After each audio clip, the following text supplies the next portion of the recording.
The cast members at Disney World are the heart and soul of the parks, but what happens when that heart and soul get bogged down by unruly guests, wild weather patterns, and emergency scenarios? Let's see what cast members hate to encounter during their shifts and how the same things they can't stand might also impact us too, both directly and indirectly.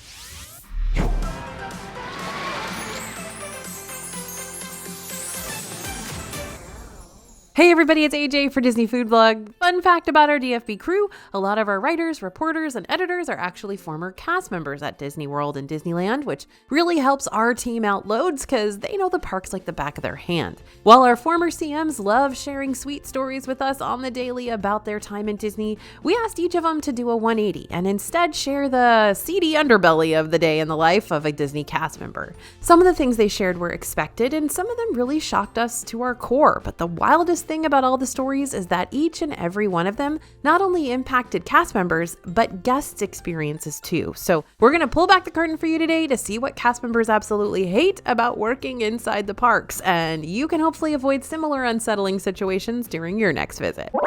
Now, it's like the never-ending story, but instead of magical books and luck dragons, you've got a sprawling, winding tunnel system underneath Cinderella Castle. Fun fact, as you walk around Magic Kingdom, you're actually on the second floor of the park. The first floor runs underneath your feet with a series of service tunnels called utilidors. These tunnels house all kinds of equipment and storage areas, even a Subway sub shop, and they're the main way Magic Kingdom cast members get around the parks without breaking the magic. This was something that Walt Disney himself was very passionate about. He didn't want a Frontierland cast member, for instance, walking through the Tomorrowland area and having their costume clash with the theming in the other themed areas. So in order to preserve the magic, the cast members started using these secret tunnels. So these tunnels sound cool and all, so why would a Magic Kingdom cast member get tired of them after a while? Well, if you've never been to Magic Kingdom before, then you might not realize how incredibly extensive the trip is to get over to the park if you decide to drive over there yourself or take a rideshare like an Uber or a Lyft. When you park at Magic Kingdom, you're actually parking over at the Transportation and Ticket Center. Then from there, you'll have to take a bus, a ferry, a monorail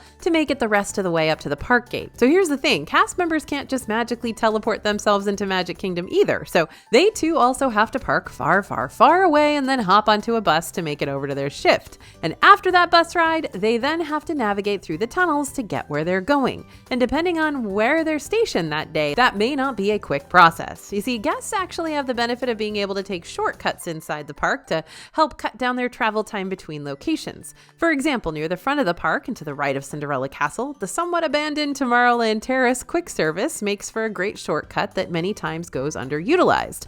Not only are there typically fewer crowds cutting through here when you go from Main Street over to Tomorrowland, but it's going to save you a few minutes. Or let's say you want to hop on Tron Light Cycle Run and then head over to Storybook Circus or vice versa. Well, instead of heading all the way back out of Tron and circling under the Tomorrowland Speedway, you can just go under Tron instead and exit out where the Fantasyland Railroad Station is.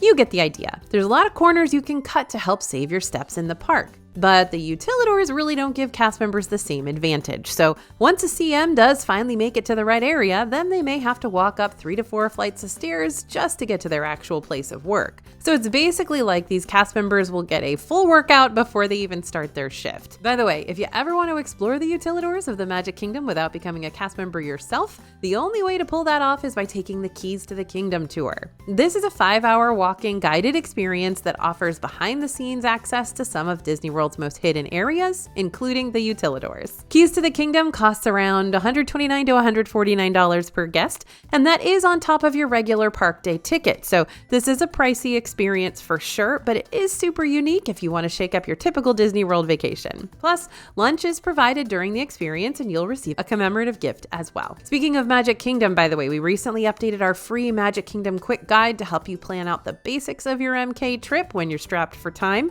We've also thrown in a couple of sample Magic Kingdom itineraries too, just for fun. So if you want to pick up this Magic Kingdom guide today, go ahead and scan the QR code you see on the screen now or head to disneyfoodblog.com/Magic Kingdom after this.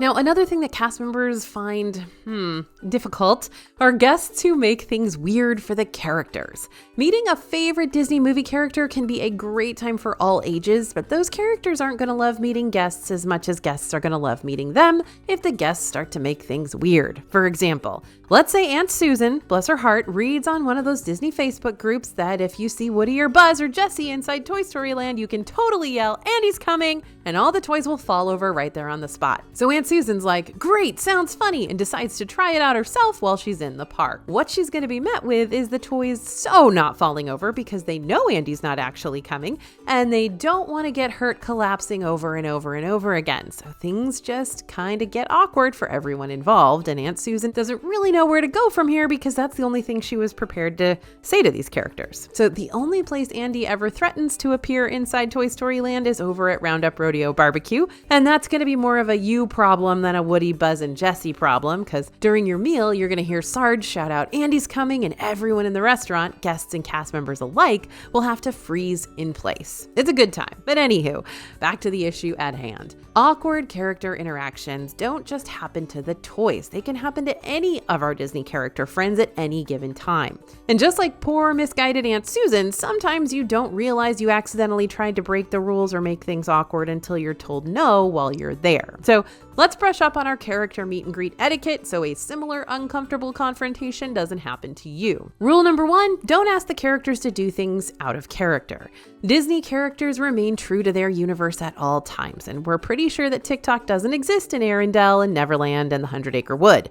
As a result, the characters can't do any of those trendy dances with you no matter how much you beg and plead. And while we're on this topic, it's also good to remember that you shouldn't ask a character about anything that doesn't exist in their world. For instance, Snow White at Disney World isn't going to be able to chit-chat with you about Once Upon a Time TV series, and Jasmine doesn't know about Dahlia, the handmaiden from the live-action Aladdin, so stick with asking them about things within their animated universes and you'll be golden. Rule number 2, don't try to trick the character. Disney's characters are so patient and wonderful and sometimes super silly, but the quickest way to dim a character's cheerfulness is to attempt tripping them up and trying to get them to break character in a sense. So instead of grilling them, ask the characters about things that you know they'd love to talk to you about. For example, Tiana loves answering questions about her new restaurant, and Rapunzel always has an update for us on what Maximus is up to. Rule number 3, don't ask for weird autograph placements. Mickey can't autograph your forehead, or your hand, or your foot, or even the shirt you're currently wearing. No characters are going to be able to autograph any part of your skin or clothing that you're currently sporting. So if you want a character to sign a shirt, bring it with you in your park bag and pull it out when you get to the meet and greet. Rule number 4, don't ask the characters to hold important items or babies. For everyone's safety, characters are not allowed to hold your kids. Not at all. The characters will, however, be happy to pose with you as you hold your little ones, or they're crouched down to be on the kids' level for photos and interactions. Along the same lines, many people want to use character interactions as a way to make exciting announcements or even to propose. Again, the characters will be more than happy to be a part of your special moment, but keep in mind that the characters cannot hold the baby announcement or engagement ring or other important items during this experience. Rule number 5, ask a character attendant before you give a character a gift. Characters love accepting special messages or even sweet little gifts every now and again, but they cannot accept any home-baked treats from you. Just like in school, any treats you bring for your friends need to be pre-packaged. If you do bring a gift, check with the cast member attendant before offering it to the character, just to make sure it's a-okay. Now, if you think the rain and heat are bad for you, cast members aren't impervious to Orlando's fickle weather, not by a long shot. So whatever you're feeling about the icky weather, cast members are more than likely feeling it times 10. So let's address the storms. While Magic Kingdom's utilidors can be lengthy, they're also covered, which is nice because cast members don't have to walk the entire way over to their location while braving the storms. But not every park has that utilidor advantage. So some cast members will have to walk a lengthy distance to make it over to the start of their shift while remaining completely in the elements. And if a CM station isn't indoors during a storm, they'll likely be huddled outside with nothing but ponchos and strategically placed umbrellas to keep them dry. And Florida rain doesn't like to play nice, so sometimes that stuff sprays sideways, and the umbrellas don't turn out to be helping like they should. Cast members are suddenly spitting out water and dripping wet as if they've just walked through Epcot's Liquid Layers splash pad. It's an ordeal. Even the CMs inside certain locations aren't always fully able to escape the impact of the storms, especially when it rains so hard that it starts flooding in their station. We've seen this happen before at the stores lining the Hollywood Boulevard Strip and Disney's Hollywood Studios. Cast members have to act fast and bring out the orange cones to put up around the slippery pathway, while other cast members form a barrier around the flooded site to steer guests away from the sudden lake that's popping up in front of the store or in the store. And then more cast members start clearing the quickly forming puddles with their handy-dandy giant squeegees. It's like the MCU fighting Thanos over here. Okay, not really, but still. There was a whole team of cast members working together on defense and offense to fight back the floods. Several cast members will do what they can to help improve the water flow, so this type of situation isn't a common occurrence, meaning they'll pick up any trash that might have been caught in the drains that are keeping the pooling water from circulating on through. And if storms and flooding continue in the evening, there's a good possibility the nightly fireworks shows are going to be canceled too. And you just know that has to be difficult for cast members who have to break the bad news to guests over and over and over again. Like, how many times do they have to give bad news that's just heartbreaking to guests that have saved up so much money and this is their one night in the Magic Kingdom? Now, when it comes to braving the storms as a guest, make sure you're prepared by checking your AccuWeather app ahead of time to know what you need to brace yourself for. Even if it looks like you might be in the clear during your trip, Orlando is really good at hitting you with sudden rainstorms at the last second. So pack extra shoes and socks in case the ones you're wearing that day get super soggy. Have rain gear handy in your park bag like umbrellas and ponchos, and have a good plan B in place for when the storms force you to switch up your itinerary at the last possible second. The good news is that even when some attractions have to close for the storms, the indoor attractions will keep on trucking along, so you can still have a fun-filled Disney day come rain or shine. And remember that when things do have to close and cast members do have to break that news to you, they hate it. They hate it a lot because they know how much you've been anticipating this vacation and seeing some of those iconic Disney attractions and shows. So just remember that if and when the case like this does arise, they're just the messenger, not your enemy. Now, heat is also a big ordeal that cast members have to deal with daily. And no, it's not something you just acclimate to over time. 90 plus degrees and 100% humidity is 90 plus degrees and 100% humidity, whether you're just visiting Orlando or if you've been living there the past 5 to 10 years. So even cast members who've been working in this industry for years still need to constantly stay hydrated, apply sunscreen, and take plenty of breaks to keep themselves from getting overheated. And if cast members have to do that, then you need to do it. So remember to keep on refilling that water bottle or ask for free water cups from those theme park quick services. Lather up the sunscreen every couple of hours, since one layer at the start of your morning is not enough, and find buildings with plenty of AC so you can get out of the heat and take a breather, which you'll be able to do inside Disney's gift shops or indoor attractions and shows and table service and select quick service locations too. Now, I briefly touched on how much cast members hate breaking guests' hearts during their trip, but I do want to expand on that just one step further. There will be times when a cast member might have to tell a guest that they've missed their advanced dining reservation, or they can't enter a virtual queue because their return window has expired, or they can't jump in line to meet a character because that character is about to go back home to Neverland or Motunui or Arendelle or Wonderland or whatever. If this happens, it's not because cast members have a personal vendetta against certain guests. Far from it. They're just doing what they've been told to do.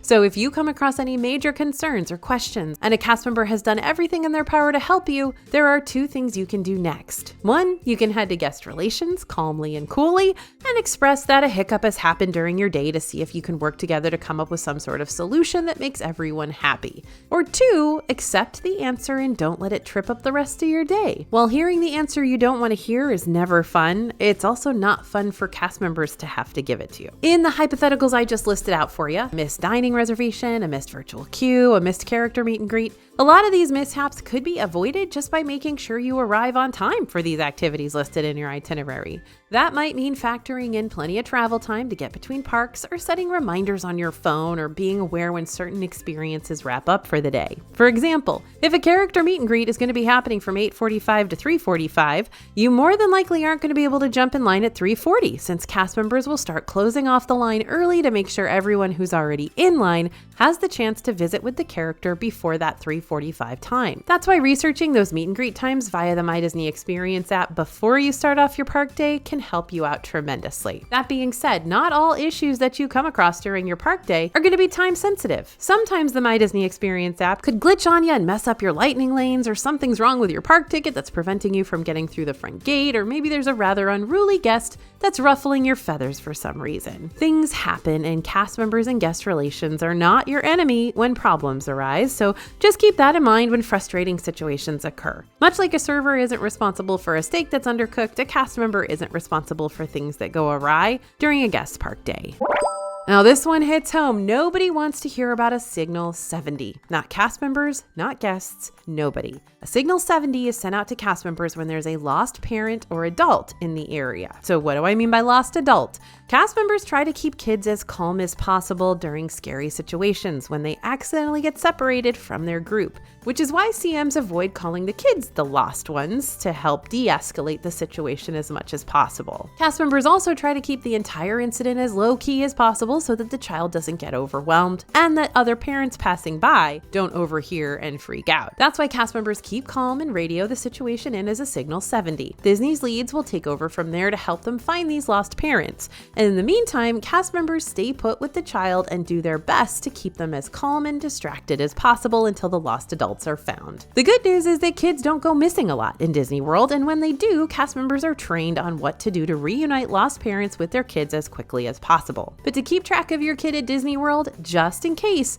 you may want to use an Apple AirTag, which is a GPS-enabled device that can help you track down your kid via the Find My app. Recently, we've seen lots of AirTag holders that transform these devices into stylish accessories for kids as Disney-themed bracelets or silicone necklaces. But if neither of those options are a good fit for your kid, you can also get AirTag holders for their shoelaces that will attach an AirTag to a kid's sneakers for safekeeping. It's also a good idea to talk to your kid before your trip about what they need to do if they ever get separated from the group. For instance, come up with a mutual meeting spot that's easy for everyone to find so kids can immediately head that way and stay there until they're reunited with their family, like right by the Walt and Mickey statue in front of Cinderella Castle, for instance.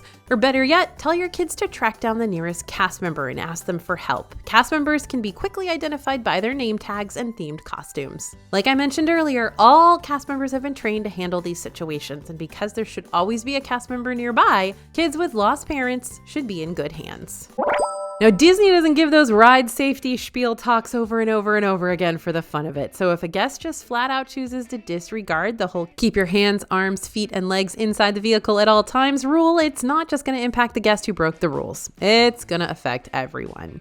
If a guest reaches their hand out of the ride vehicle to touch the water surrounding their boat or to lightly graze one of the dark ride elements or even to pick up their phone or glasses that they lost during the ride, this is dangerous, and in order to keep the guests safe, there's a high chance that this will completely disrupt the entire ride and force it to shut down for a period of time. So now the offending guest is stuck on the ride, as is everyone else. Plus, everyone who's currently waiting in line either just got their wait time doubled or they're going to have to step out of line and come back later on in the day when the attraction's back up and running again. So what are you supposed to do if one of your loose articles decides to up and fly away during the ride? The most important takeaway here is to keep loose articles secured in the first place. So when Big Thunder Mountain Railroad tells you to take off your hats and glasses because this here's the wildest ride in wilderness, they're not just being goofy with you, they're being serious. So secure those items pronto, either in your park bag or with a non-rider who's waiting out front. The good news here is that Disney has a very robust lost and found system, so if you do forget to take off your hat or you stick out your phone just a little too far and the wind snatches it right out of your hand,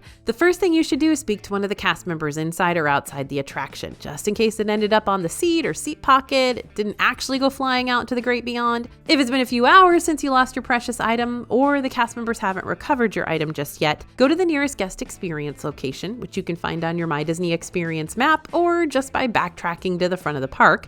And from there, cast members will be able to lead you through the next lost and found steps. Just so you're aware, Disney's Lost and Found is huge. People lose a lot of stuff in the parks, but there is an extensive system that documents each lost item, which is good, but it also means it could take a few days for your phone or glasses or whatever it is you lost to be cataloged and returned to you. So it's best if you can report it lost as quickly as possible. However, if the item isn't found at this stage, you can fill out an online form over at chargerback.com to report your missing item, and Disney will do its best to find it for you. Thanks to the Chargerback website, you'll be kept updated on the status of your item too, and if or when it's found, Disney will usually mail it to you at no extra charge. But whatever you do, never, and I mean never, reach or step out of a moving vehicle to retrieve your lost items, because that's a disaster waiting to happen for everyone involved. Now, for some, a fast-paced working environment is exactly what you want from your job to keep you from getting bored shift after shift. But for others, the fast-paced lifestyle can get exhausting real fast, especially at Disney and especially when you're working at certain popular attractions. One of our reporters used to work over at Guardians of the Galaxy Cosmic Rewind when it first opened, and when we asked her about it, she mentioned that because of the ride's popularity, you've got to come to work with a lot of pep in your step to ensure as many people as possible are able to experience the attraction. As a ride operator, cast members are trained to handle not just one section of the ride, but all the different positions, from loading to greeting guests, all of it. Each position plays a role in making sure the attraction operates efficiently, which means these cast members will be on their feet and moving all day.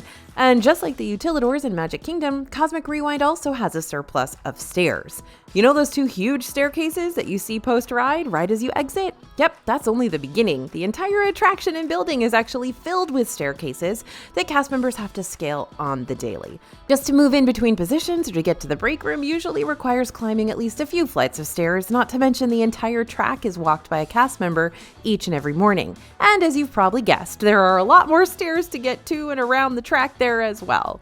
During evacuations, if a full-fledged evacuation happens while you happen to be on the ride, cast members also need to climb the stairs to reach guests and help them safely off the ride. But as our reporter put it, you definitely get your leg day in every day. Speaking of evacuations, things can change really quickly at a ride like Cosmic Rewind, so cast members have to be able to adapt quickly too. Sometimes processes in the ride's operation are going to change or the ride might go down for technical difficulties, but no matter the situation, CMs need to be able to pivot, like Ross and the Couch and Friends. There are lots of processes in place for when things happen and cast members need to follow those, but every situation is different, which is why adaptation is key. The ride may be operating smoothly 1 minute and then may be down for technical difficulties the next. That's technology for you. In the same way that CMs need to adapt and pivot when things take a turn, it's important that you're able to do the same. If a ride goes down that you were planning on getting in line for next, for instance, don't let it slow you down and don't let it slow down your day. Instead, put it in your back pocket for later and move on to a different ride or attraction for the time being. And if a broken down ride messes with your Lightning Lane, check your My Disney Experience app. For Lightning Lanes, you should receive a multi-experience redemption that's good for other rides or can be used on the ride you originally booked if and when it goes back online later on. However, if you're already scanned in for a ride when it breaks down, you might be directed over to Guest Relations to get that multi-experience pass added to your account if it doesn't get added automatically.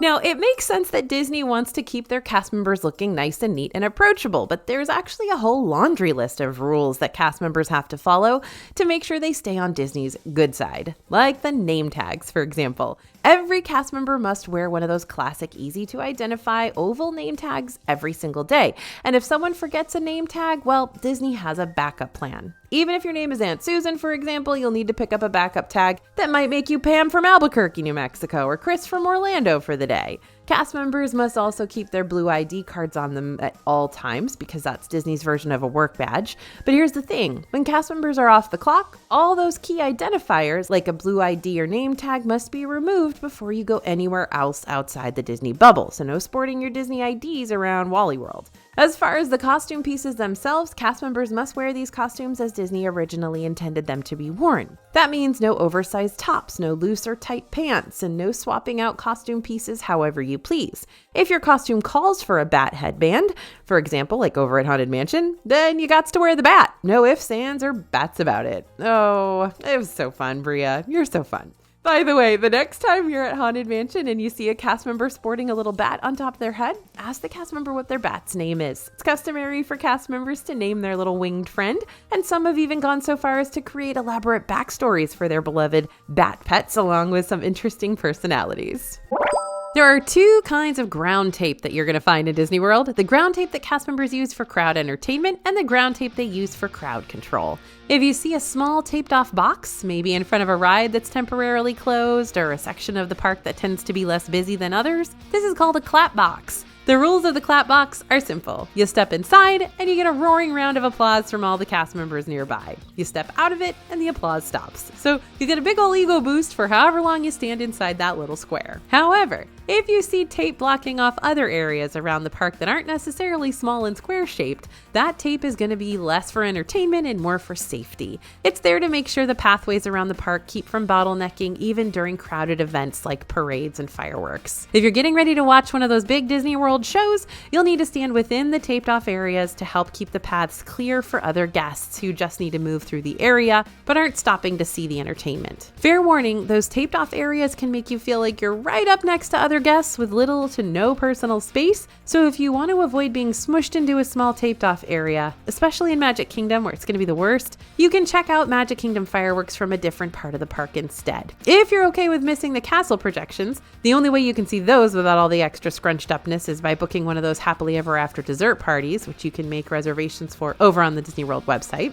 And it's just the fireworks you're after. We like to recommend grabbing a spot near Gaston's Tavern in Fantasyland, where it's quiet and uncrowded and gives you a great view of the sky sparkles. You can also head right behind Cinderella Castle, and you may even catch a glimpse of Cinderella if she is available to come out of her castle and twirl around to the music.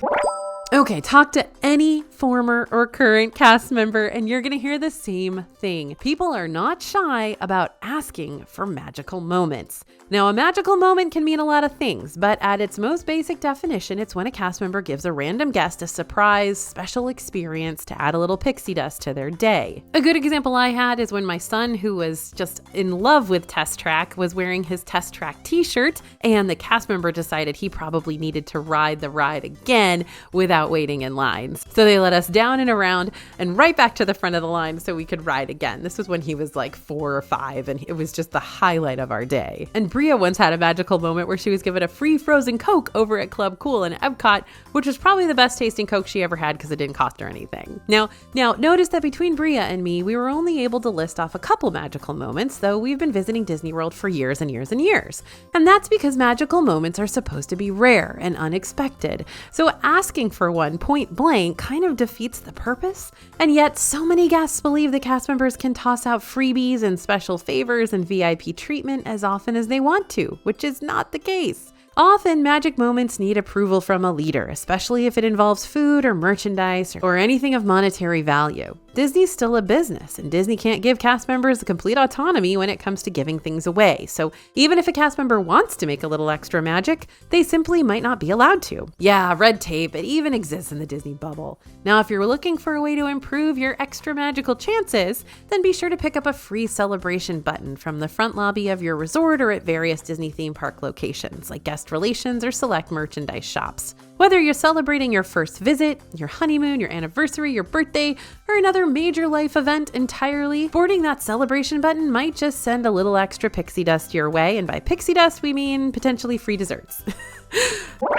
So cast members, if any of you are watching right now, I just want to say on behalf of the DFB team, we appreciate you so much. Thank you for making our Disney visits all the more magical each and every time we step through the park gates. And if you've got things to add to our list here that can help our viewers not make your day the worst, then please let us know. Oh, and before you go, don't forget to head to disneyfoodblog.com/Magic Kingdom so we can send you your free Magic Kingdom quick guide straight to your inbox. Thanks for listening, everyone, and thanks for watching. As always, this is AJ for Disney Food Blog, and we'll see you real soon.